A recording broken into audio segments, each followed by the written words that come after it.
जितना भी अफसोस किया जाए कम है कि उसकी वजह यह है फाइनेंशियल आपके खराब है, मॉरल्स आपके खराब है, शराफत आपने छोड़ दी है, किरदार साजी आपने छोड़ दी है, अपने डेस्टिनेशन का फिर अंदाजा आप खुद ही लगा लें जो डेस्टिनेशन है। और दूसरा, जिस तरह इस्लाम के अंदर एक फंडामेंटल चीज कहा जाती है कि जिस तरह के अवाम होंगे उसी तरह का हुक्मरान मुसल्लत कर दिया जाएगा। तो आपके हुक्मरान, आपका तो फिलहाल तो हुक्मरान ही कोई नहीं है। देखिए, खान साहब कहते हैं जी मैं इनके साथ नेगोशिएट नहीं करूंगा, बिल्कुल ये चोर है, चोरों के साथ नेगोशिएट नहीं करूंगा। आज उनका एक राइट हैंड मिनिस्टर है, एक्स मिनिस्टर, उसने स्टेटमेंट दी है कि नवाज शरीफ मान ही नहीं रहा, सारी डोरे नवाज शरीफ के हाथ है। देखिए किस तरह के तजाद है, लेकिन पूछने वाला ही कोई नहीं। किसी को धक्का मार के नीचे मार दे टायर के नीचे, फिर भी कोई नहीं पूछता, कोई जो मर्जी कर दे, the licence to kill, licence to kill. लेकिन इस सारी चीजों में मैं ब्लेम करूंगा अपने एक अदारे को जिसने 75 साल से पाकिस्तान को रूल किया है, जिसने हर सियासतदान को ट्रेन किया अपनी झोली में बिठा के, लेकिन इसको एक ऐसा लाइसेंस दे दिया है कि जिसके बारे में अब दुनिया की अखबार अब कार्टून लिख रही है, उनके बारे में कार्टून बना रही है। और वो ही एक अदारा पाकिस्तान, इनको भी इनकी डोरे आज भी उनके हाथ में। वो डेली बेस पे बयान एक दे देना कि हम सियासत में दूर रहेंगे, वो भी एक सियासी बयान है, वो भी एक सियासी।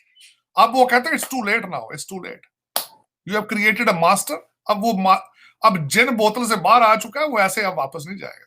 ये बल्कि सबसे बड़ी गलती है आपकी कि जिन को बोतल में बंद नहीं आप कर रहे हैं। तो मैं कहता हूं ठीक है, फिर जिन को मुल्क की चाबियां दें, फिर आपका क्रिएटेड प्रोजेक्ट है, आप सारे मानते हैं, मैं भी मानता हूं कि पॉपुलर तरीन लीडर है। फिर अगर आप जमहूरियत के बारे में सोचते हैं तो फिर उसको दें इस्लामाबाद, उसको इस्लामाबाद दें। इलेक्शन तो वो चाहते ही नहीं है। देखे ना इलेक्शन वो किस तरह चाहता है, वो कहता है जी मेरी मर्जी का इलेक्शन कमिश्नर हो, मेरी मर्जी की अपोजिशन हो, मेरी मर्जी का आर्मी चीफ हो, मेरी मर्जी का चीफ जस्टिस हो। जमहूरियत तो वो चाहते ही नहीं, वो डिक्टेटरशिप चाहता है, तो दें उसको। वो कहता है मार्शल लग जाए, मुझे क्या परवाह, लग जाए मार्शल। बिल्कुल, कल उन्होंने इंटरव्यू में कह दिया, उन्होंने कहा जी मार्शल आप मुझे कोई से मेरी सेहत पे असर नहीं पड़ता। मार्शल चले, मार्शल आई है पहले भी, चीमा साहब कौन सा पहले दूसरा ला है वहां पे, पहले भी मार्शल आई है, पहले वहां भी कौन से कोई कानून है कोई। मेरा मसले अदालतों के हालात आपने देख लें, आपका नंबर 124 है 130 में से, तो पहले वहां पे कौन से कानून और आइन की जो पहले आप अगर देखा जाए तो हालत जारी है पहले भी। लेकिन एक दुख के साथ मैं कहूंगा कि पाकिस्तान के बारे में जब भी बात हुई है तो गर्म हवाओं की बात हुई है, कोई अच्छी बात की तरफ ना कुछ जमहूरी तरबियत है ना मोरालिटी है। और देखे, और दूसरा देखना, मैं बल्कि एक और बात भी आज मैं डिस्कस करना चाह रहा था, बल्कि मैं डिस्कस करूंगा आपके साथ चीमा साहब मजीद, कि ऋषि सुनक के बारे में मैं बल्कि बात करना चाहूंगा, जो कि नए प्राइम मिनिस्टर बने यूके के जी। उसके बारे में मैं उनके बारे में काफी पढ़ता रहा हूँ। अल्टीमेटली अगर सोचा जाए तो he is from us, he is a Pakistani American, और he is not a Pakistani British, बल्कि ही इज हमारे पंजाबी अगर कहा जाए या उस रीजनल कहा जाए, गुजरावाला। बिल्कुल, उनके जश्न ओरिजिनली अगर सोचा जाए तो गुजरावाला में मनाने जाने चाहिए थे कि he is a son of our soil, Gujranwala. लेकिन हम नफरतों में कितने आगे चले जाते हैं कि क्योंकि हम एक ऐसी गलत तरबियत की गई है, चीजें नफरतें इतनी फैला दी गई हैं जिसकी ज्यादती है। मैं बल्कि जावेद चौधरी साहब का आर्टिकल था, उसमें उन्होंने कहा कि किस तरीके से डॉक्टर अब्दुल सलाम के बारे में इटली में उनका सेंटर बनाया गया। और अगर देखा जाए तो हमारे कायदे आजम साहब ने जब पाकिस्तान बनाया था तो वजीर कानून हिंदू थे वहां, और उस वक्त हमारे सर जफरुल्लाह खान ही वज कादियानी थे मजहब की। बल्कि मैंने अगले दिन एक रीट्वीट किया अपने एक हिंदू पाकिस्तानी की बात को, उसने कहा काश कभी पाकिस्तान के अंदर हिंदू वजीर आजम बन सके, हिंदू पाकिस्तान। और मैंने रीट्वीट किया, मुझे उसकी बात बहुत खूबसूरत लगी। इंटेलेक्ट बेस्ड होने चाहिए, intellect based. Every Pakistani living in Pakistan is a Pakistani. आपको मजहब से ऊपर होकर सोचना पड़ेगा। मैं हमेशा ये आपसे बात करता हूं चीमा साहब, हम पैदा इंसान होते हैं, मजहब की सिलेक्शन बाद में होती है, नाम की सिलेक्शन, नाम हमें दिए जाते हैं, मजहब हमें दिए जाते हैं, हम पैदा इंसान होते हैं, हमें उस इंसानियत का लिहाज होना चाहिए। और आज मैं बल्कि उसके वो एक बड़ा अच्छा आर्टिकल है, मैं बल्कि 2-3 आर्टिकल पढ़ के मैंने एक उसमें से कुछ लिखा था, मैं इंशाल्लाह शेयर करूंगा उसमें। उसकी वजह यह है कि we have to grow up, हमें इन चीजों से अबव होकर सोचना पड़ेगा। तभी तरक्की हो सकती है। नफरतों में से कभी कुछ नहीं निकला। आपने 75 साल नफरतें करके देख ली हैं। आपने 75 साल दहशतगर्दी को बेच के भी देख लिया है। तो क्या हुआ है उसका रिजल्ट? जो आग आप पड़ोस में लगी, उसमें शामिल हुए, पैसे बनाए, वो आपके पास घर वापस आ गई। ये पटाखे सारे वापस आ गए। आपके आज हालात देखें। अफगान आपने हाफ सेंचुरी आपने अफगानिस्तान को दी, हाफ सेंचुरी, और आज अफगानिस्तान के अंदर आपके लिए इतनी नफरत है जितनी बांग्लादेश के अंदर नफरत है। तो आपने हर चीज करके देख ली है। मेरे ख्याल में मोहब्बत, बुर्दबारी, इन चीजों को भी मौका देकर देखें। हो सकता है इसमें से बचत हो जाए। हारमनी को देकर देखें।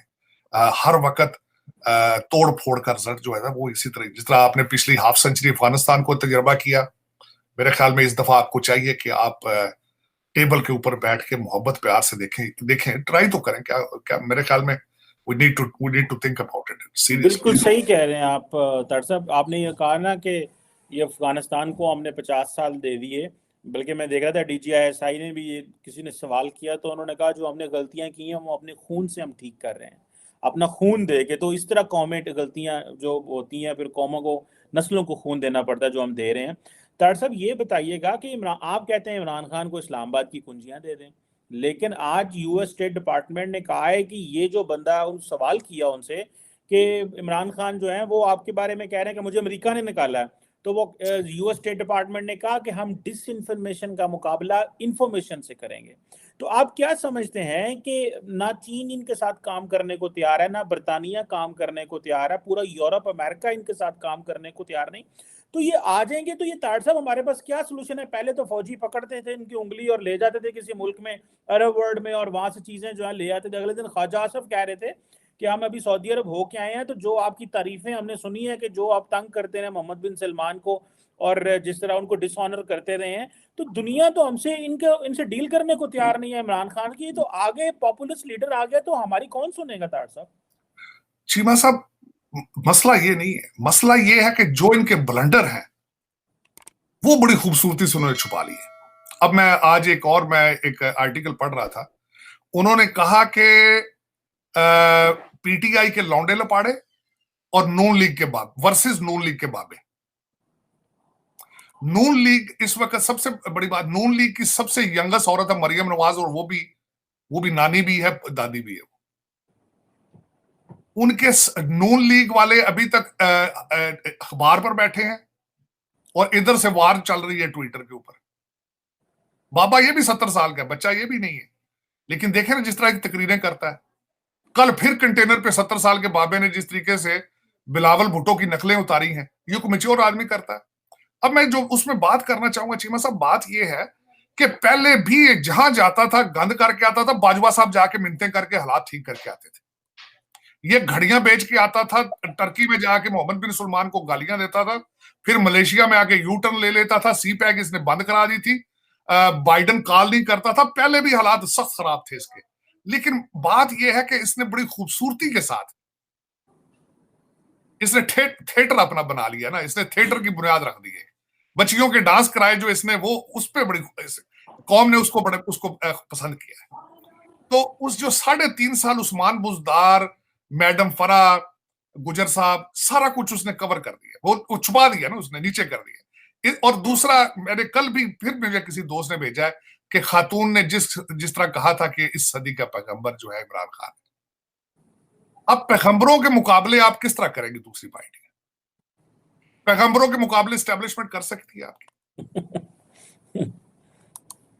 अब वो दुनिया, सारा कुछ उसका, अगर बैठा डिबेट की जाए तो सारा कुछ सामने नजर आ रहा है। सारा कुछ नजर आ रहा है कि किस तरीके से जुल्फी बुखारी क्या वीजा चाइना ने बंद कर दिया था।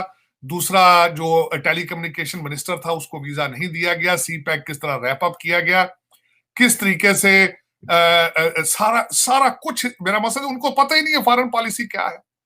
वो एक अपने तकब्बर में इतना, वो कहते थे जब तक बाइडेन नहीं आएगा। मैं देखिए मिसाल, CIA का चीफ गया, उन्होंने मिलने से इनकार कर दिया। तो ये उन्हें पता है पाकिस्तान की बर्बादी है, इसमें कोई शक नहीं है। हर बंदे को पता है, हर जी शऊर इंसान को पता है कि जो करते रहे ये पिछले 3.5 साल 4 साल। लेकिन बात यह है कि विनर वो है। बात तो ये है विनर वो है। हर चीज छुप गई है उसके बयानिए के नीचे। बात तो ये है।